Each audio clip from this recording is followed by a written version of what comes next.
Welcome. I'm Leslie Canham. I'm Mary Gavoni. I'm Linda Harvey. I'm Olivia Wan, and together we are the Compliance Divas.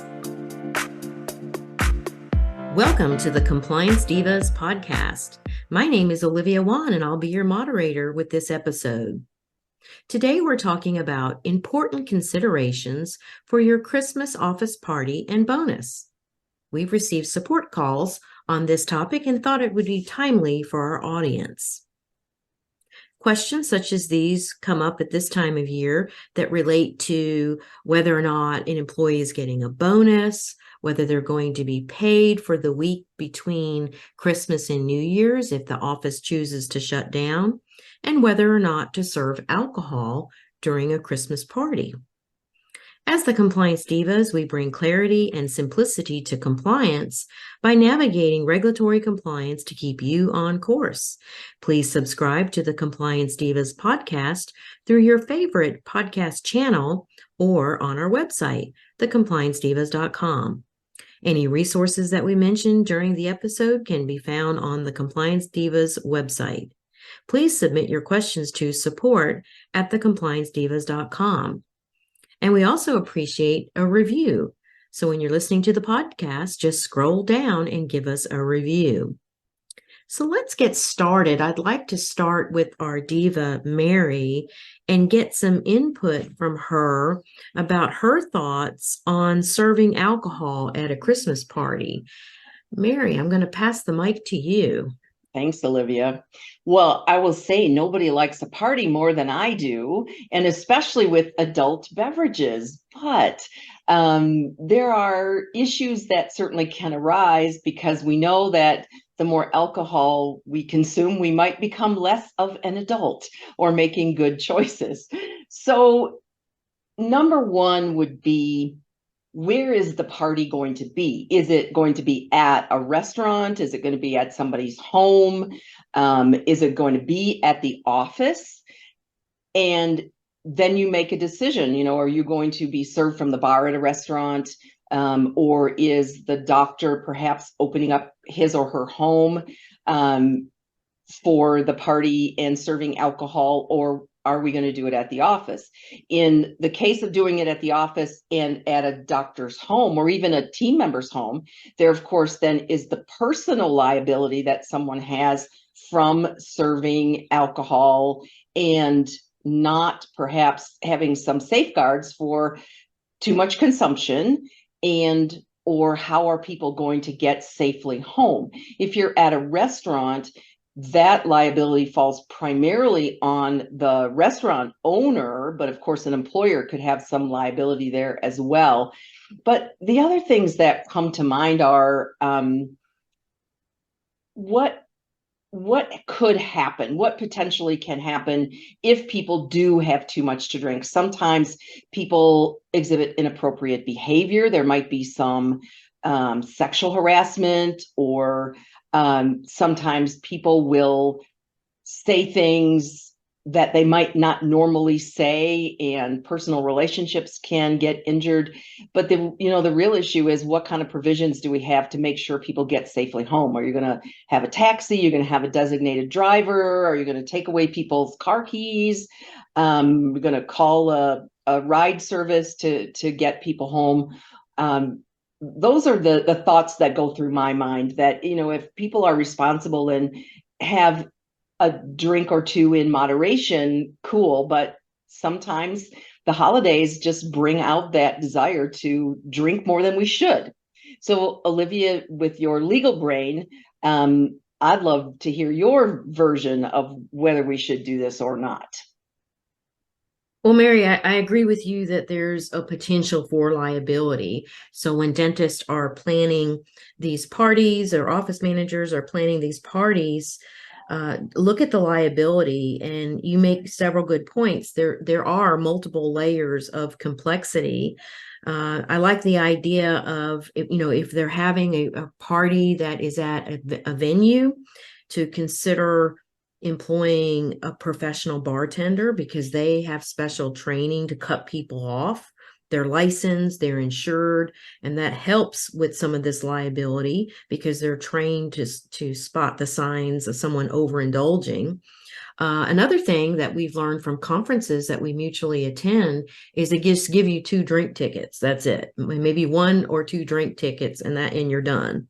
So that's typical at a conference setting.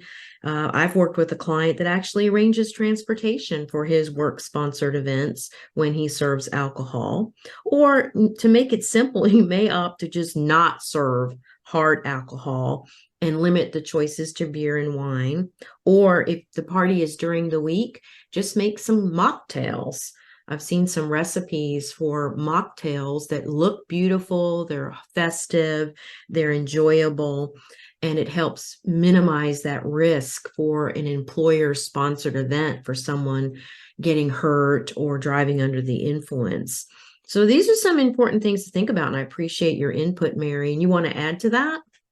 I do. I love the idea about mocktails. That could even be a competition among the team members. But the other thing to consider is that if you are at a separate venue and people do consume too much alcohol and get a little out of hand, think about the potential for other people in your community to be there and observe that. And that may have an effect on the reputation of the practice. Good point, Mary. Now I'd like to focus in on the question about compensation, whether dental employees are paid for the holiday, paid for their time off between Christmas and New Year's, and what about the party itself? So we want to look to our diva, Linda, for some answers on this.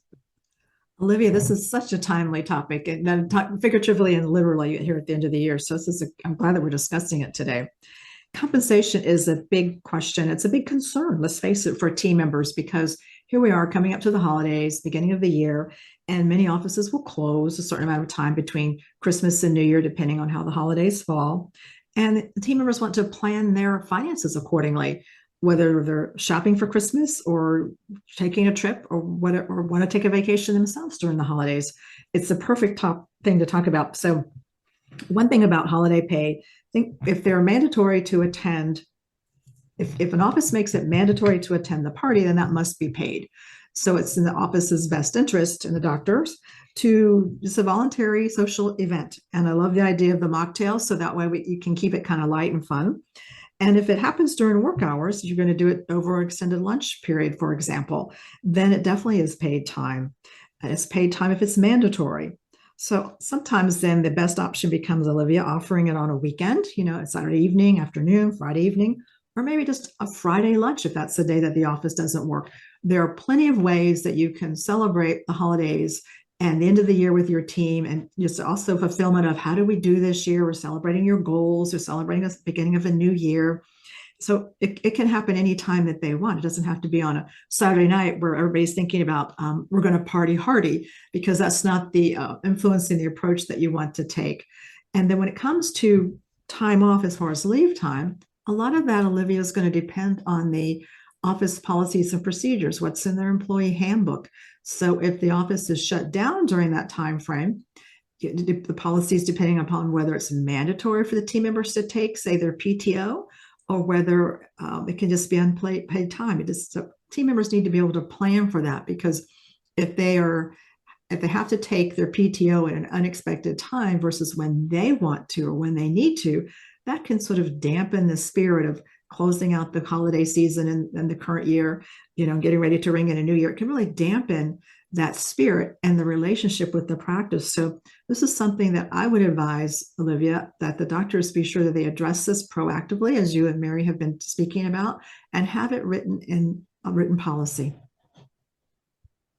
Thank you, Linda, for those points. So just to reiterate what you've said, if the Christmas party is mandatory, they're going to be paid. Now, when are times that would be mandatory? And in my mind, I'm thinking if the doctor office manager makes it a time to discuss, as you alluded to, year-end productivity numbers and how the practice is progressing and so forth, that sounds more like work. And so if it sounds like work, they need to be paid. And your handbook should address when the office is closed, whether or not they're paid. But be really careful, because If someone is a salary exempt employee and they're off during that week and the doctor sends them some work emails, it could trigger payment for the workday. So just want to have a little caution there. And another thing I wanted to mention is being sensitive to team members who do not observe Christmas holiday. So whether their faith system does not observe Christmas, we need to be mindful that they may not wish to participate in that holiday event.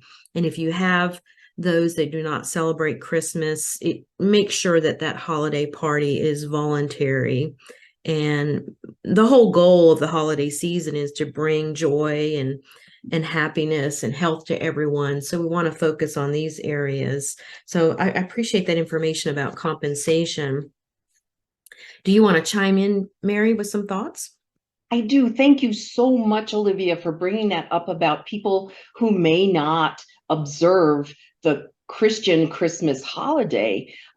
We've seen a lot of issues about other religion and other faiths rear their ugly heads in our society over the last few months. And I think it's important for an employer to recognize that if he has Jewish employees, let's recognize Hanukkah and the other holidays that are not Christian holidays during this time of year, because it may leave employees with a feeling of resentment if all the emphasis is on one particular holiday that they don't observe and not theirs, and not understanding that those days are important to those people.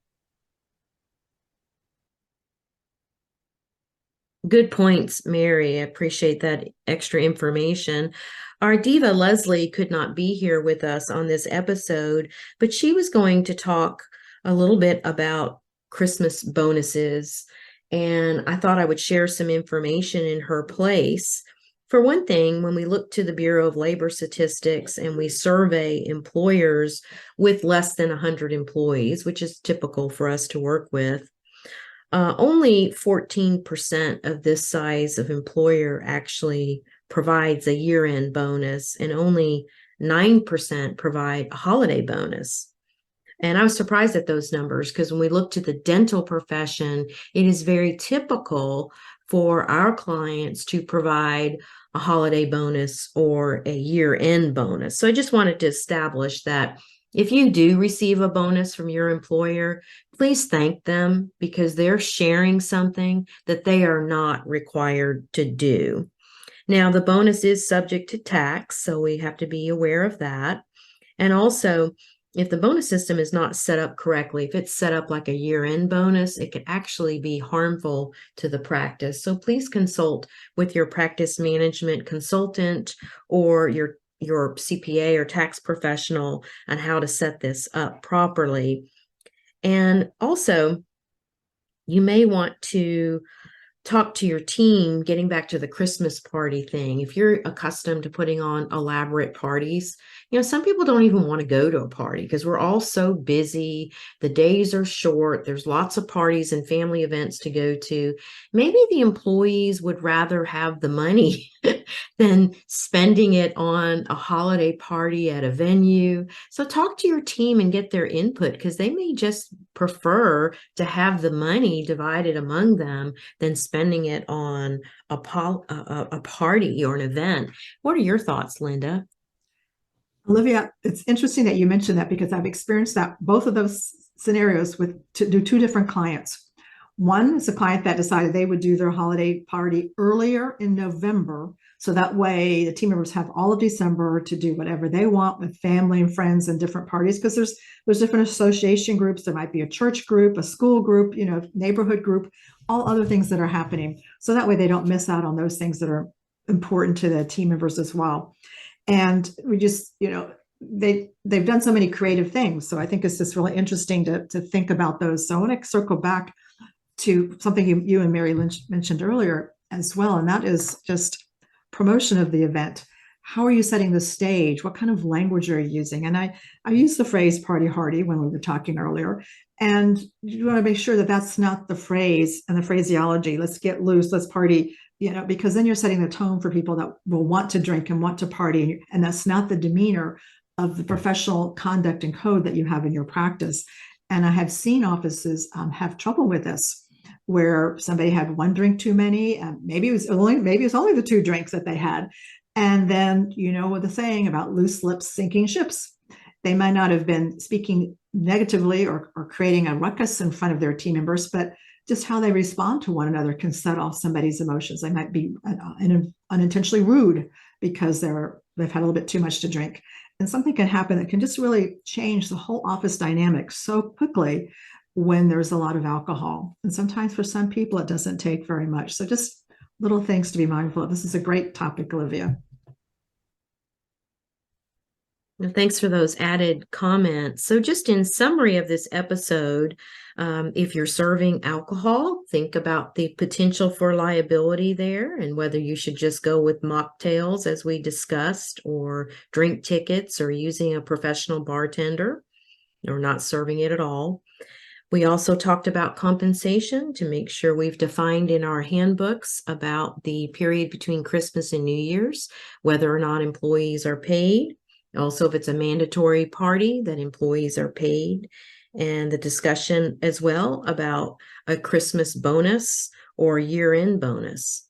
We hope this helps our listeners to carefully consider these basics of hosting an office Christmas party so that they can enjoy each other's company and welcome in the new year. So thank you for joining us. As the Compliance Divas, we bring clarity and simplicity to compliance by navigating regulatory compliance to keep you on course. Please submit your questions to support@thecompliancedivas.com. Any resources that we mention will be available in the show notes. Thank you for joining us, and we'll see you next time.